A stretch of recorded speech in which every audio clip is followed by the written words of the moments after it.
going on? It's Brian with Diesel and Iron. And Rick. And we are up here at Southeastern Equipment Company today to review the new Kobelco Sk130-11. It's the newest series from Kobelco. Rick, overall thoughts?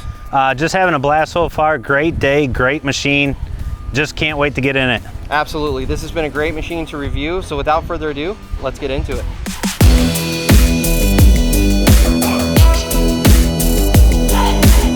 We're going to start with the first compartment here behind the cab. It's very operator friendly. You got the air filter, easy access right to get to, check, change the filters, everything.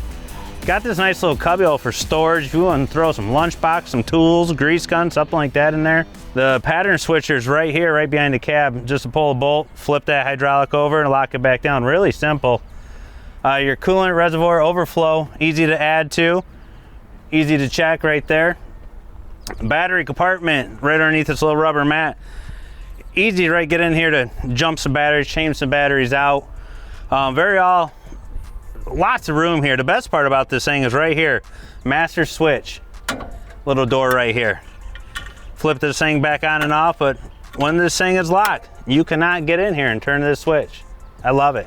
Great compartment, great feature. All right, everybody, we're going to take a quick stop here at the counterweight. And one of the big features that I love about Kobelco is these lights right here. These are a standard feature. It's not something you have to add on to the machine. Anytime this machine is swinging, these lights are flashing. And that's just especially for pipe crews or anytime you're working in close proximity to people. It's really nice to have that extra warning that the machine is swinging. You do need to be aware that you need to stay back. So a really nice feature. The other thing I'm going to point out here is we have our side view camera, and then we have our rear view camera over here. And again, just a nice safety feature. As I mentioned on the in-cab portion of this review, you've got great resolution on those cameras, so it's very easy to make out individuals that are close to the machine. Jumping over to the right side here, guys, back right compartment. I love this feature right here on it. It's wide open. You got your fuel filter, you got your fuel water separator. Crack that valve, watch it run right on out. There goes the water. You got your hydraulic oil filter right here. Can't stress this enough, easy for a mechanic. Best part about it is sight glass right here for an operator. You can't miss it. You got your hydraulic pickup hose. It's not resting right on the belly pan right there, so someone doing demolition, if they crunch that belly pan, they're not blowing the hose right there. It's off the panel, probably about a foot. Love it, can't stress it enough. Great features. One last feature right here, guys, you can't miss it, the camera on top. All right, moving on to the step of the machine. The first thing you're going to notice right here on your first step is your def tank. And this compartment does open up very easy. You have a very, very tiny amount of storage. It's not a lot. You're going to maybe fit your grease gun down in here and a couple tubes of grease. But this is where you're going to fill your def tank at. Kind of out of the way, which is always nice. You got a really nice step right here to jump up. I always hate it when manufacturers put this little tiny step that you half slip as you go up the stairs. This one is a nice stable platform. I wear a size 13 boot and I can pretty much get my whole foot on there, which is really nice. Especially for this right here. You got your typical grease block like you'd have on any other machine, but I got ample room that I can get in here. I can get my angle, I can get comfortable, and I can do all my greasing, which is nice. Fuel hydraulic tank as you would have on any other excavator.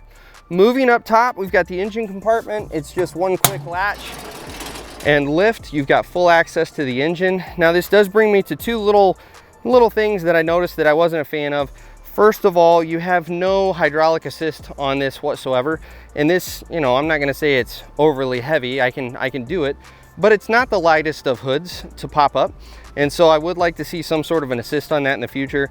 And then the rod that actually holds this up, and we'll show you some quick snips, actually flexes pretty good, and I'm not a fan of that. I think that rod needs to be beefed up just to make it a little safer, especially, you know, someone leans on it or pulls on it as they're trying to get out of here. I can see that very quickly crumpling. Now you got to replace the rod anyway.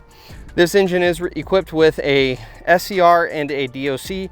It does not have a DPF, which, as you guys know, I'm avidly against DPF filters. I would much rather have the SCR. So that is a really nice benefit. This does have an Isuzu engine in it. It has not been switched over to the new Yanmar engine line that Kobelco is using in their larger machines. All right, jumping up into the cab here, just can't stress this enough. Operator comfort is all I gotta say. This little bar right here for your safety latch, just a 2-finger pull either way, push or pull, just very comfortable. Can't stress it enough, just the comfort here. Starting at the top, we got the FOPs here. It comes standard on all these Kobelcos.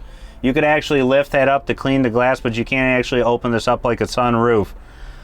Getting into the machine here, the best feature that I can't stress enough right now, just being an operator, is the cell phone holder. You just slip that in. If you haven't noticed, this phone's been here the whole time. Boom, right there. You're not sliding around the cab chasing it anymore. Getting into it now, just love it. The screen right here, the screen is new. It's all digital. It's got the cameras on it. It's got your fuel, everything, what's going on with the machine. Getting into the menu and everything. Easy functions, easy to run. You got the dial right here. If you guys haven't noticed this new feature with this new Kobelco setup, it's a twist knob, but you could also use it as a joystick to get through the menu. So you could search, click, push, dial into the functions, the modes. Just simple, easy operator. You got your fast button here. You got your window wipers. You got your home button, your back button, your canceling, all right here, right at the tips. The key, right behind the key. I'm sorry, you got the throttle. Easy, just a twist of the finger. You don't have to sit there and manually look for it. It's just right there, right at the pinky, right at the thumb. You got the all new HVAC controls right here to run the air conditioning, the heat. Twist of a thumb, finger, easy to run. What I really like about this screen right here is when you've got the LED lights on, so working at night, you flip this button right here. That screen isn't sitting there bright and blowing just high LED lights in your eyeballs. You flip this right here, it actually dims down for operator comfort at nighttime. The overall visibility in this thing is just very open, wide open, very comfortable. As you can see, everything is just right here. All right, so one thing I do want to stress on this review is this was done in the yard. We did not have a chance to get this on a job site. We're hoping to get a little more in depth on this machine down the road. But Rick, overall thoughts on the machine? Lightning quick, fast, comfortable. Just being in the seat as an operator, just very operator friendly. Can't stress it enough. Absolutely. In all aspects, this is a really comfortable machine. It's got power, it's got speed. It's yet another testament to the quality of machine that Kobelco puts out. They just put out really solid equipment. So as always, thanks for watching. We hope this has been helpful, and we'll catch you guys on the next equipment review. Thank you.